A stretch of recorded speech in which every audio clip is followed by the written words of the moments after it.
Right sir. చివరిగా అమరావతి అంశానికి సంబంధించి మాట్లాడి క్లోజ్ చేద్దాం. చివరిగా అమరావతి రాజధానిగా ఉండాలి, 3 రాజధానులు వద్దు, అమరావతిని డెవలప్ చేయండి అంటూ పోరాటం చేసిన రాజకీయ పార్టీల్లో 19 నుంచి 24 వరకు మీరు ఉన్నారు. మీరు అనేక సందర్భాల్లో మాట్లాడారు, అమరావతిని రాజధానిగా ఉంచాలి అంటూ మాట్లాడుతూ వచ్చారు. సో అమరావతి పరిస్థితి ఏంటి? 14 నెలల కాలంలో ప్రామిస్ చేసిన దిశగా వెళ్తుందా?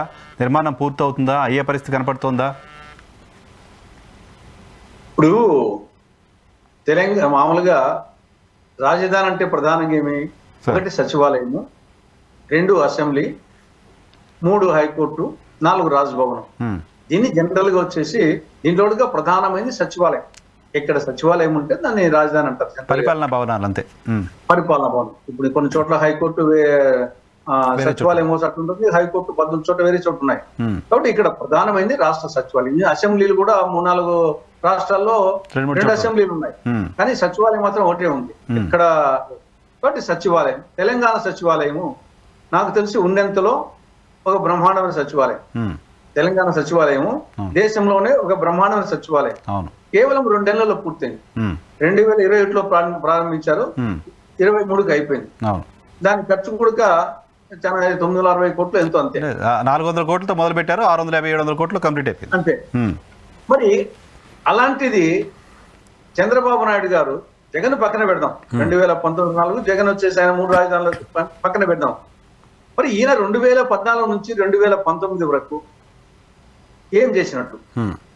ఆ 2 సంవత్సరాలు అయిపోతే ఇక్కడ 5 ఏళ్ళు, మళ్ళా ఇప్పుడు అధికారంలోకి వచ్చేసి మళ్ళా 14 నెలలు అయింది. కానీ ఇంతసేపు కథలు, పిట్ట కథలు చెప్పడమే తప్పనిచ్చేసి నిర్దిష్టమైనటువంటి కార్యాచరణ అనేది. తర్వాత భవనాలు కట్టావు, దాని మళ్ళీ శాశ్వత భవనాలు, పర్మనెంట్ భవనాలు. దానికి ఏమైనా శాశ్వత భవనాలు, పర్మనెంట్ టెంపరీ భవనాలకే తెలంగాణ భవనాల కంటే 3-4 రెట్లు ఎక్కువ పెట్టినావు. ఎక్కువైంది. కాబట్టి డబ్బు వచ్చేసి మంచినీళ్ళ ప్రాయంలో ఖర్చు పెట్టడమే. పోనీ ఏమైనా రైతుల కన్నా మేలు చేసావంటే రైతులకు మేలు చేయలే. ఆడ పర్మనెంట్ భవనానికి 2 సార్లు శంకుస్థాపన చేస్తే ఆడ మొదటి చేసినటువంటి శంకుస్థాపన పేర్లు కూడా లేవు, మళ్ళా మనం చేసింది ఏమైనా ఉందేమో. కాబట్టి శంకుస్థాపన చేసేదానికి దిక్కు లేదు, రిటర్నబుల్ ప్లాట్స్ కు దిక్కు లేదు, వాళ్ళకు కమర్షియల్ ప్లాట్స్ కు, ఇటు రెసిడెన్షియల్ ప్లాట్స్ కు వాళ్ళ ప్లాట్స్ ఎక్కడ ఉన్నాయో వాళ్ళకి తెలియదు. ఊరిక కంప్యూటర్ లిస్ట్ లో చూడాల్సిన పని చేసి ఫీల్డ్ లో వాళ్ళ ప్లాటే వాళ్ళకి తెలియని పరిస్థితి 9-11 సంవత్సరాల తర్వాత. కాబట్టి ఏ కోణంలో చూసినా రాజధాని విషయంలో అందరం కూడా అది సెంటర్ లో ఉంటుంది అమరావతి, అటు రాష్ట్రానికి ఇచ్చాపురం నుండి కుప్పం వరకు మధ్యలో ఉంటుందనే యాంగిల్లో వచ్చేసి అందరము ఆ రోజు అందరం సపోర్ట్ చేశాం. కానీ ఈ విధంగా చేసింది కాక మళ్ళా ఇప్పుడు వచ్చేసి మళ్ళా కొత్తగా మళ్ళా 40,000 ఎకరాలు 50,000 ఎకరాలు మళ్ళా సేకరించాలా, భూ సమీకరణ చేయాలి, అన్ని తుగ్లక్ వ్యవహారం జరుగుతూ ఉంది. సరే, కాకపోతే ఏమంటే అప్పు తెచ్చేసి దాదాపు 30,000 కోట్లు అప్పు తెస్తున్నారు. కాబట్టి అప్పుతో కొన్ని అవుతాయి, కొన్ని వచ్చేసి నిదానంగా వచ్చేసి ఎమ్మెల్యే క్వార్టర్స్ అవుతాయి. ఇది ఒక నిరంతర ప్రాసెస్ అంతే. మీరు రాజధాని అంటే పరిపాలనా భవనాలు అని చెప్తున్నారు తులసిరెడ్డి గారు. నిజానికి పరిపాలనా భవనాలే, కానీ ప్రభుత్వం అక్కడ భూములు ఇచ్చిన రైతులకు ప్రామిస్ చేసింది, రాష్ట్ర ప్రజలకు కూడా చెప్పింది, మేము నవనగరాలు కడతామని చెప్పింది. నవనగరాలను స్పోర్ట్స్ సిటీ అని, ఇంకేదో సిటీ అని కడతామని చెప్పింది. అది కట్టడం ద్వారా మాత్రమే అక్కడ భూములకు వాల్యూ వస్తుంది అని చెప్తుంది. అలా వాల్యూ రావడం ద్వారా మాత్రమే ఒక 10,000 ఎకరాలు మేము సేల్ చేస్తే మాకు 1,00,000 కోట్లు, 2,00,000 కోట్లు, 3,00,000 కోట్లు డబ్బులు వస్తాయి, దాన్ని సంపదగా చేస్తామని చెప్తుంది. సో ఇప్పుడు అక్కడ భూములకు వాల్యూ పెంచాలంటే నవనగరాలు కట్టాలంటే అప్పులు తేవాలి. 30,000 కోట్లు ఆల్రెడీ తెచ్చారు, టెండర్లు పిలిచారు, పనులు అవుతున్నాయి. ఇవన్నీ జరుగుతున్న క్రమంలో మళ్ళీ ఇప్పుడు సింగపూర్ దగ్గరికి వెళ్ళాలి, సింగపూర్ ప్రభుత్వం ఒప్పుకుంటేనే రాజధాని అవుద్ది, లేకపోతే కష్టమని కొత్త పల్లవి తీసుకొచ్చారు. ఏంటి అసలు ఇదంతా?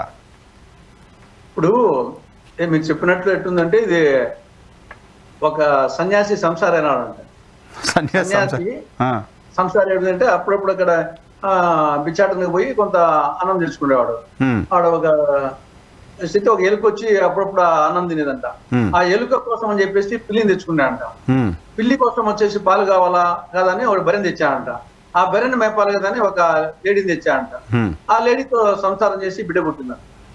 ఆ విధంగా సన్యాసి వచ్చేసి సంసారం చెప్పినట్టుగా చంద్రబాబు నాయుడు గారు ఆయన చెప్పింది మీరు చెప్పినట్టు ఇక్కడ వచ్చేసి ఈ భూమిలో కొన్ని మిగతా 8,000 ఎకరాలు 10,000 ఎకరాలు మిగులుతుంది గవర్నమెంట్ కు. దీన్ని బ్రహ్మాండంగా వచ్చేసి సెల్ఫ్ సస్టైన్డ్ ప్రాజెక్టు. ఆ డబ్బులతో మొత్తం ఈ అమరావతినే కాకుండా మిగతా రాష్ట్రంలో మిగతా ప్రాంతంలో డెవలప్ చేస్తా అని చెప్పేసి చెప్పడం జరిగింది.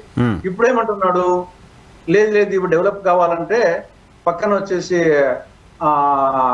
ఇండస్ట్రీస్ రావాలా, చుట్టుపక్కల మినిమం ఇండస్ట్రీస్ రావాలంటే ఒక విమానాశ్రయం రావాలా, ఒక పెద్ద రైల్వే స్టేషన్ రావాలా అని ఒకదానికోటి వచ్చేసి ఆఖరికి సింగపూర్ పోయి ఆయన టామ్ చేశాడు. సింగపూర్ లో వచ్చేసి మమ్మల్ని జగన్ భయపడిచ్చాడు రామని చెప్పేసి జగన్ చెప్పినాడో లేదో ఆ దేవునికి ఎరుక.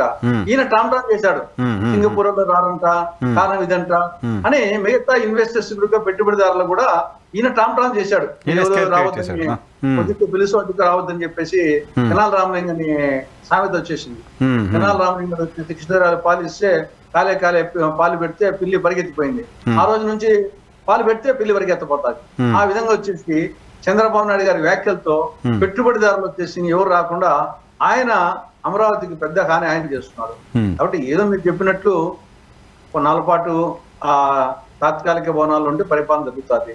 ఈ లోపల అప్పు తెచ్చిన దాంట్లో కొన్ని ఈ 3 కట్టచ్చు, పర్మనెంట్ సచివాలయము, హైకోర్టు, అసెంబ్లీ కట్టచ్చు. మిగతా వచ్చేసి ఇది గ్రాజువల్ గా కావాల్సింది తప్పనిచ్చేసి నవనగరాలు ఉండదు, ఇప్పుడే వచ్చేసి అంతర్జాతీయ రాజధాని ఉండదు, పరిపాలన సౌతా ఉంటుంది అంతవరకే తప్పనిచ్చేసి మిగతాది కాల ప్రవాహంలో ఏమి అమెరికాకు న్యూయార్క్ రాజధాని కాదు కదా, వాషింగ్టన్ డీసీ, కానీ న్యూయార్క్ వచ్చేసి న్యూయార్క్. కాబట్టి ఈయన అసలు ముందు అంతర్జాతీయ రాజధాని కాన్సెప్టే తప్పు, ప్రజా రాజధాని ఒక పరిపాలన రాజధాని కావాలా అంతవరకే ఉండాలి. కానీ ఆయన కాన్సెప్టే రాంగ్. ఆయన తప్పు చేశాడు, ఈయన 3 రాజధానులు అని చెప్పేసి ఈయన తప్పు చేసి మొత్తము రాష్ట్రానికి బాగా ఇబ్బంది పెట్టారు. రైట్ సార్, ఆంధ్రప్రదేశ్ ప్రజలు కోరుకుంటున్నది అప్పులు తీసుకొచ్చి ఆ అప్పులు ప్రాపర్గా యూటిలైజ్ అవుతాయా లేదా, యూటిలైజ్ అవ్వాలని కోరుకుందాం. ఆ రాజధాని నిర్మాణం ఏదో పూర్తయిపోయి అక్కడ భూములకు ధరలు పెరిగి రాజధానిగా ఉంది, మళ్ళీ ఇంకెవరు వచ్చి మార్చడం అనే పరిస్థితి రావాలని కోరుకుందాం. Thank you very much Tulasireddy గారు.